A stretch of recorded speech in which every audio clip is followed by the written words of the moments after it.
Jessica and I got married at a very young age and at a quick rate. Early on in our marriage was when I was going through the thick of changing as a person as a result of my success and earning money that I never had before. I didn't necessarily know how to deal with that really well. I wanted more of it.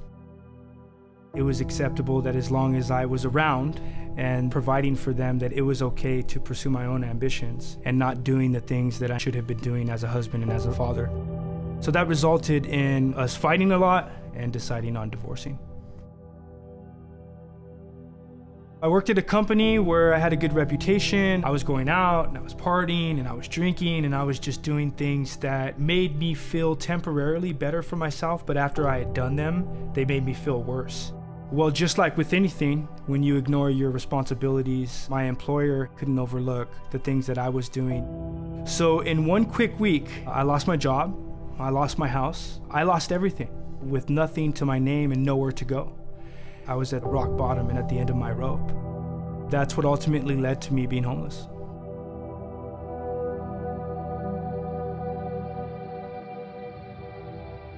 My oldest daughter, Elaine, was living with me, and I stumbled upon the Salvation Army. I already knew that my daughter was going to come with me, because if I was going to start on this journey back to restoration, it was going to have to be with her. When we got into the room, having to sit there across from her in a really teeny tiny room and look her in the face and see disappointment and fear was one that I'll never forget for the rest of my entire life. I saw the toll that my poor decisions had taken on my family, the toll that it had taken on myself. I needed to take a strong look in the mirror. I told her, I'm gonna make a commitment to you. And I promise you that no matter what happens, every church service and Bible study that we can go to, we'll go. Because I know that the only thing that could bring me back to where I need to be is God.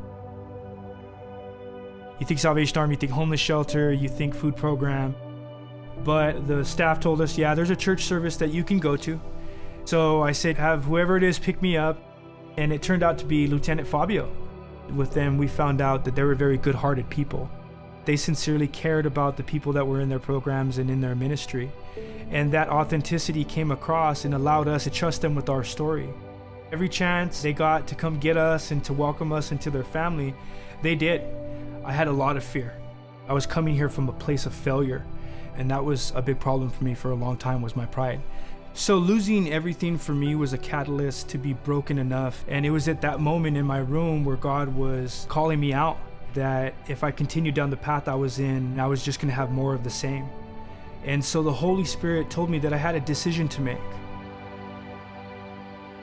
I went from being in this mode of trying to find a great job and trying to make myself great again to, I don't care what's gonna happen next. Whether it was mopping floors at a grocery store or hanging clothes at Macy's, because the outside wasn't as important to me anymore as the inside. I went from being afraid to being confident, depressed to being happy, broken to being whole. And it was at that point where my daughter saw that change in me that the restoration of our relationship began. When I got my head clear and my daughter and I were back in church and back to trusting each other again, the issue of my family was still there in front of me. Out of anyone who saw all the hurt from what I had caused in my family, it was my ex-wife. My greatest plan for myself at the time was to get along as best we could. And her and I agreed that I was going to take the two older kids. The kids quickly adapted to church. They loved it. That started chipping away at her heart because she's seen a transformation in her children from being ones of, oh yeah, we were just with dad and he was bad, to, Mom, you should have seen how cool it was today. You should have seen what we did. You should have seen what we learned. The kids started inviting her to church. She started to struggle with wanting to forgive and wanting to accept that things were different, but still being very afraid. We ended up talking one day and we had a really calm conversation about the kids and about each other. Our hearts were softened from how hard they were out of all of that hurt and mistrust.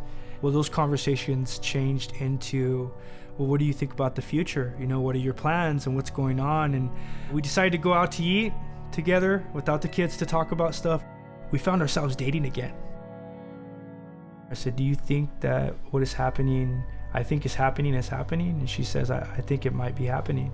And when I got that answer, We were in church service. It was a Wednesday.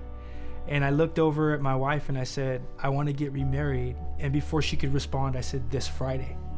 And in 2 days, we threw together a ceremony, and we went from being a scared, broken, separated family to actually coming back together, but not in the same way we were before. I don't use the term restoration because my wife and I have never had it this good. My children and I have never been this happy. And it's a testament to the fact that God's plans are always better than our dreams. When you put God before yourself, when you want to do God's will and not your own, then He's very quick to give you the resources that you need to get the job done.